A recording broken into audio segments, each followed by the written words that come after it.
All right, hello and welcome everyone to yet another episode of The Spotlight. And that's exactly what we are going to do. We're going to spotlight yet another awesome producer and her show.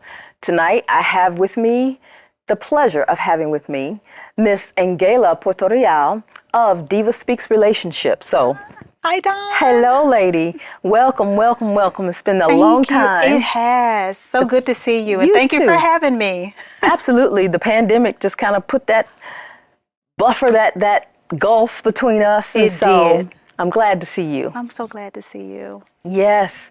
So let's start with this name, because I know everybody, what's Portorreal, who may not have seen the show yet. Okay. So give me the origin of that name. AnGala Portorreal, my last name. Both. Okay, AnGala, my birth mom, may she rest in peace. I never knew her. Okay. It is rumored that she is part Ethiopian. Okay. So that's where AnGala comes from. Mm-hmm. Portorreal is my husband's name. Mm-hmm. He's from the island, the Dominican Republic. Mm-hmm. So, you know, I have this arrogance about me now that I say our name better than he does. Oh, okay. All right. Well, there's a lot of history and a lot of culture in there, and I can see Ethiopia. I can see it. So that's beautiful. Thank you. Yeah. And if you will, let's give us a little bit of background about DivaSpeaks. Where does that come from? Okay. So I started, so it was back around I think it was like the year 2019. Mm-hmm. And I was on a road with my husband, and we would listen to various shows in the truck. And some of I don't want to call the name, but it's a nationally syndicated radio show. Okay. And they would dispense advice, and I would always have a different perspective, not necessarily having a rebuttal or finding their advice to be problematic. I just thought that there was more that could have been offered to the conversation than what was presented, especially to readers or followers or fans that took the time out of their day to write into the show in hopes that their letter would be heard and to get some feedback. Right. So that was number one. Number two, I just thought it continues to be disheartening to listen to some of the information that is being broadcasted, and then at the end of it to be, you know, the people, whoever is in the subject matter, you know, you're making fun of them. So I decided to, at that time, start a podcast. And I did. DivaSpeaks Relationship podcast was formed. And the more I got into it, you know, people from, you know, where I graduated high school, they helped me to remember I've always been that girl. Wow. I don't know. I didn't make the connection. But I've always been the girl, the young woman that people always sought out for advice. I've always been the person, even in between marriage 1 and 2. Okay. You know, family members would come to me, come to my house, invite me over, bring their friends over, and I'm the person that people would want to sit down and talk to about what was going on. I've always had that gift. Okay. So I decided to do the podcast, and that's where it started. And from there, oh my God. God has been amazing. I share the same hosting site as Access 21, so I'm not really promoting anything, but the analytics showed that there was a lot of interest in the things that I was saying. And my audience seemed to be abroad, mostly overseas. And if you know anything about how the relationship climate is now, people from overseas usually subscribe to traditional values. And so the things that I am saying and was saying at that time spoke to their core values. Okay. So I dipped off into ministry, DivaSpeaks Relationship Ministry, got myself on a few, 5 to be exact, ministry channels. Wonderful. And if you add that to the fact that Access 21 has a Roku channel. Right. So at one particular time last year, I was on 8 different Roku channels. Wow. And I was getting feedback from each of them. All of them were saying the same thing, that the numbers were great, this and that. And I decided at that time, I want to see if I can get my own Roku channel for my show, right? And build it slowly. I'm not in a rush to add a lot of content creators or whatever. I just strictly want to focus on nostalgia when times were good, when the environment was about family, was about love. Yeah. So with the channel, my Roku channel, I really focused on the talk show aspect. I do the ministry aspect on Sundays. And then in between that, I throw in a lot of good stuff that make people feel good. Well, that's good. And I know what I have seen. You go right in and you make it very clear that this is for those of you who are in your committed relationships, but for your spouses, your marriage. We're talking about the commitment and the things that need to happen so you establish the foundation for that. I want to be very clear about that. I do say I've recently started going live on one of the platforms that holds a lot of weight right now. Okay. And there is a tremendous hunger and thirst. You know your people when they come. Because if it's not for you, you'll keep scrolling. Right. Or I won't capture your attention. Right. But what I've seen now is the culture, the climate, the society that we live in subscribe to this almost, I just have to say, demonic, satanic way of thinking about relationships. Their approach is, I ain't got time for this. I know my worth. And the finger pointing, the adversarial approach, the chaos, no accountability. I'm just saying, this is not what it should be. So on my platform, just like you said, I am quick to let you know, if you like that type of entertainment, if you like the men versus the women and the finger pointing, my show is not for you. My content will bore you to death because I want to talk to the grown people. Okay. I want to talk to the people, even if you're not married, there's substance in what I'm saying. Right. Because I find that it is not when times are good that you want or you need anything. When you're first meeting somebody, well, there may be a conversation on what to identify as a red flag, a green flag, when to pump the brakes. But I find that people are in need when the enemy attacks the relationship. Okay, yeah. You are in need when something unexpected happened. It doesn't always have to be something that your spouse or your significant other has done. But for example, the death of a parent could trigger something and throw the relationship off base. Okay. Bad association can infiltrate your relationship. Okay. I know that personally. Okay. I know that bad association spoils useful habits, and I've watched how the enemy came in like a flood and almost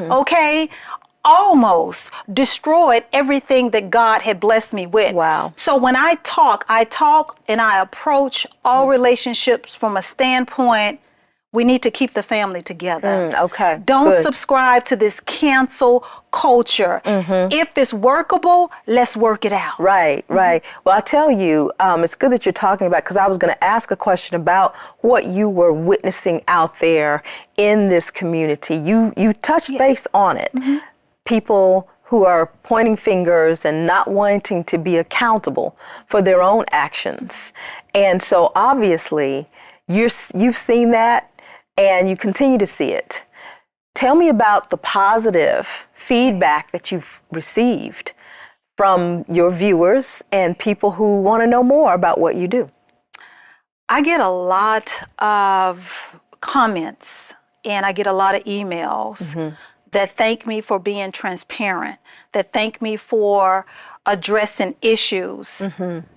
And what I would like to say is that I've said a lot of times, my show is about the kind of conversations that you have with your girlfriend, your trusted girlfriend. When you really you don't want nobody to know what's going on, because I'm super anal about privacy. But my show is to make you feel as if you're having that one-on-one with your girlfriend about what you're going through with your man. And you know that once this is over, this is where the conversation stays. Okay, yeah. I have received feedback that is what's coming across to my listeners. Good. And they like that because, you know, I value privacy. And if you're tuning in and if you're a loyal supporter, you value privacy too. And that's the one thing I'm talking about, things that you don't want to talk about, private matters, things that may be going on in the home or your relationship or your marriage that I can't talk to my family, mama, pawpaw, grandmama and them, because if I tell them, they're going to give me their opinions, and based on how they're feeling that day, I may get something different versus what God may have in store for me or God's plan and will for my life. So I'm going to just tune in to somebody that's got some basic common sense, a moral compass, and a woman of a particular age, and I'll hear. And if something grabs me, then I can take that and apply that in my own relationship. Right. And also, too, you were saying if you tell mama or you tell some family members, they'll bring their generation or the way they responded to those things. And a lot of things have changed. A lot, I think women have more of a voice now than a lot of past and previous generations. True. And we always do want to make sure that things are balanced, when you talk about male, female, or the spouses and your significant other's opinion, you want to make sure that there's that balance. Of course. So that's another reason I would think would be in order for you to just kind of talk to people directly, and they can tune in and they can hear an unbiased, fresh and relatable perspective. Very much so. Yeah. Very much so. That's good. I believe in balance. I believe it depends on, what kind of litter, because that's the direction now that the show has taken across all platforms, is addressing letters and issues that speak to basically what the premise of the show, but now you can hear that someone else is going through something that you may be going through, or you're trying to survive. Right. Or, you're healing from. So in the letters, depending on, I hate to say this, depending on who's at fault, I'll address that gender. I recently had a letter, saddest thing, from a husband whose wife was pregnant. This is her third pregnancy, for example. And turns out her little secret came out. The wife is pregnant for someone else, possibly. Ooh. And the wife has given the husband something. The gynecologist. Okay. An STD. Right. Let's just say. So typically what you'll see on different social media platforms, you will hear a lot of gender bashing. Yeah.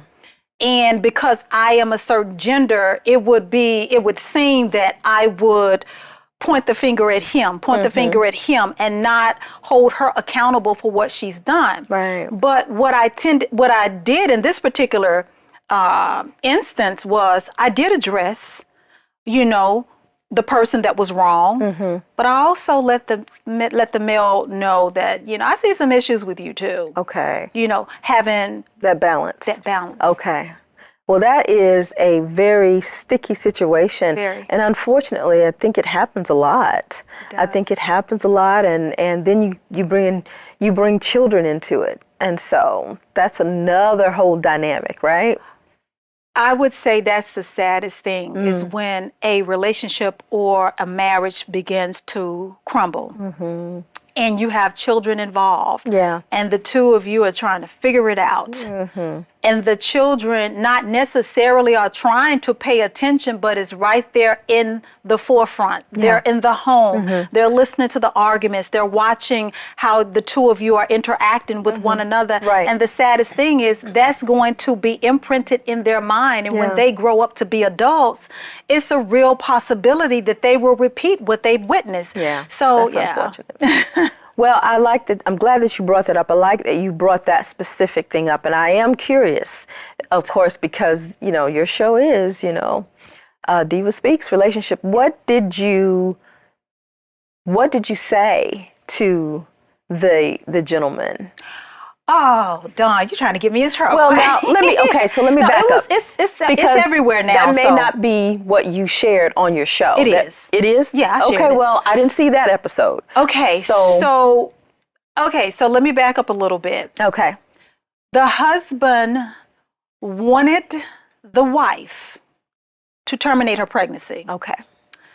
The husband advised me and the wife that if you want to stay in the marriage, you have to terminate this pregnancy if it is not my child. They had to be a couple of means because he's already paid a few grand to have the paternity test done in advance. He wrote me in the meantime looking for some feedback while waiting on the results. So her options were to terminate the pregnancy or keep the baby and leave with nothing. I found that to be extremely harsh. Yeah. I think the very thought of, I don't want to say the K word, unaliving or ending a pregnancy for the sake of saving a relationship or to be with a man, that blows my mind. And I did tell him, who's to say that after she does what you have requested, that you would still want to continue in the marriage with her? So she would have terminated her pregnancy for your benefit. In the end, you end up walking away. And why? I don't advise that. And I did say, I do see a lot of issues with you, because for you to go from one extreme, it was extreme harsh. There was no balance. There was no consideration that this is the mother of my other 2 children. There's no consideration for this is the life we built together. It's just, that. Well, as you can see, everyone, this is meaty conversation on this show and, of course, on your show. And speaking of the show itself, talk to us about how you even pull it together. Because, you know, when we met, of course, you were taking classes. And you were getting things going. And I want to know what your thought process was when it came to what you needed to do technically and practically to bring this to fruition. You mean like the televised aspect of it? Right, because I mean, I want to go ahead and break down the fact that I see your awesome open, you know, the graphics. That, you know, are, very nice, very nice. And in one episode I saw where there was a music video that opened the episode. And, you know, so those types of things, they take thought, they take time, they take... Oh, I see where you're going. Yeah. What do you need? What were you thinking about? What do I need to do and how am I going to do it? So...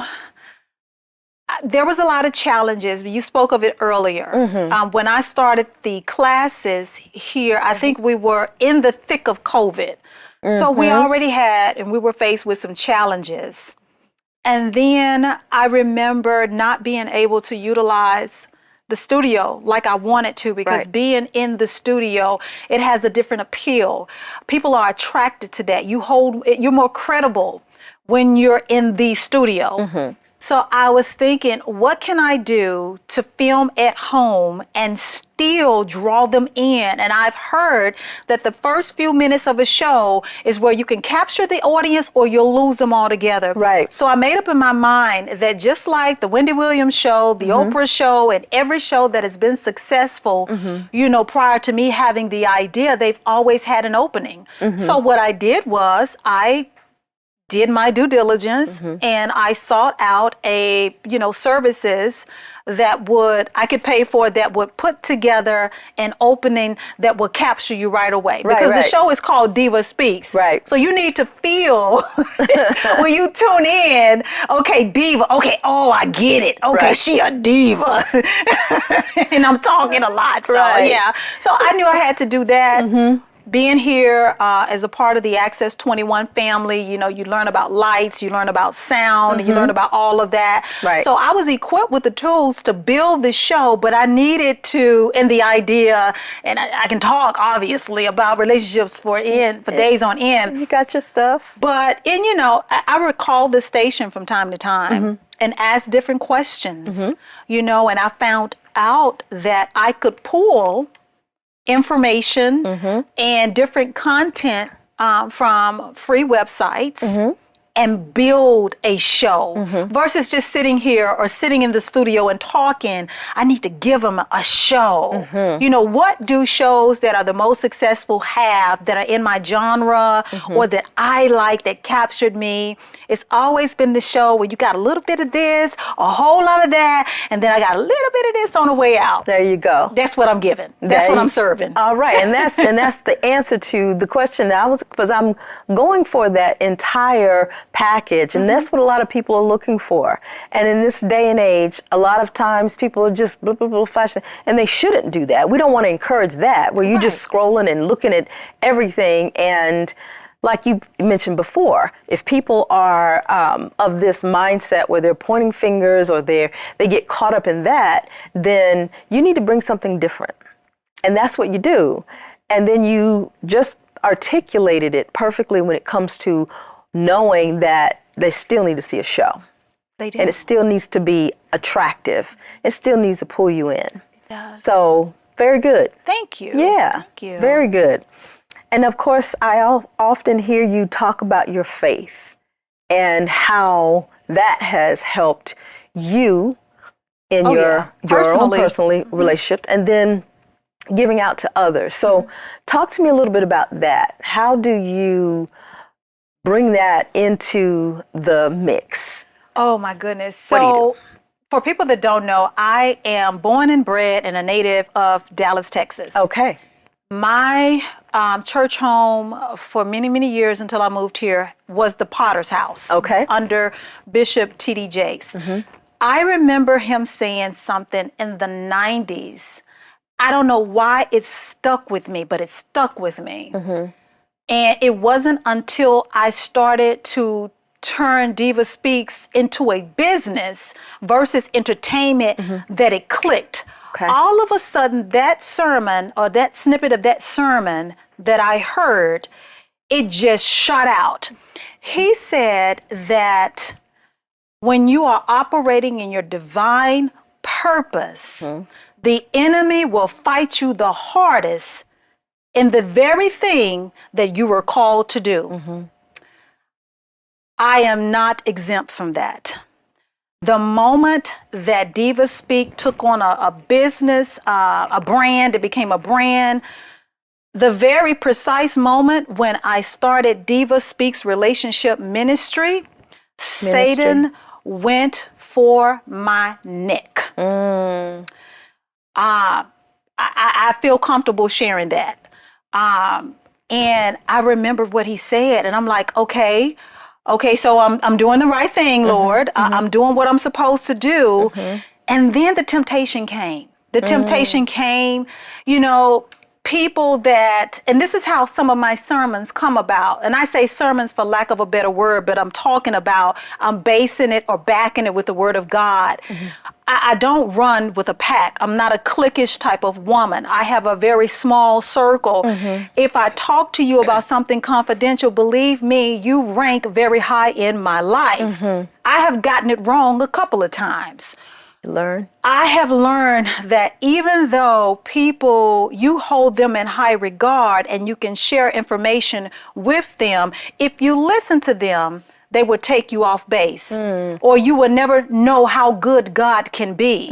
If you listen to them, you will find yourself in this cancel culture. I have also found that people take on this idea, and I'm being funny, but it makes a lot of sense. Two things.